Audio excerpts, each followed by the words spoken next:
জিব্বার গোড়ার কিনারা উপরে উঠে ফোর করতে হয়, আর বারিকের ক্ষেত্রে জিব্বার গোড়ার কিনারা উপরে ওঠে না।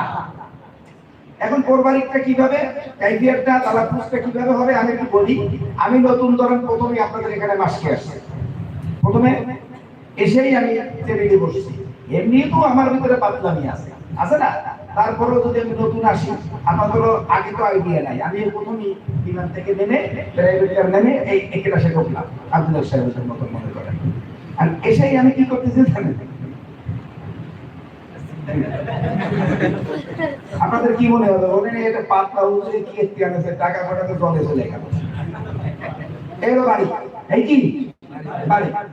আর তোর কি একটা হাতি রুমাল ভালো করে একটু হালকা ঢেকে দিয়ে উপরে একটা বেড়ি করে, হ্যাঁ হাতে একটা তসবি দিয়ে বুঝেছেন, হ্যাঁ হ্যাঁ হুজুরের ওয়েট আছে, এই হুজুরের কি ওয়েট আছে। তোর মানে মোটা, মোটা মানে ওয়েট মানে ভারী, আর পাতলা মানে হালকা ওজন কম, একটা পাতলা বুঝলে। তা মুখের ভিতরে আপনার পাতলামি আসতে হবে, তাহলে আপনার জের উচ্চারণ করা হয়েছে, বাড়ি ঘর উচ্চারণ করা হয়েছে। আপনি যদি ভদ্রলোকের মতন তসবির একটা খেসে যদি হয়েছেন, রুমাল টানি দিয়ে যদি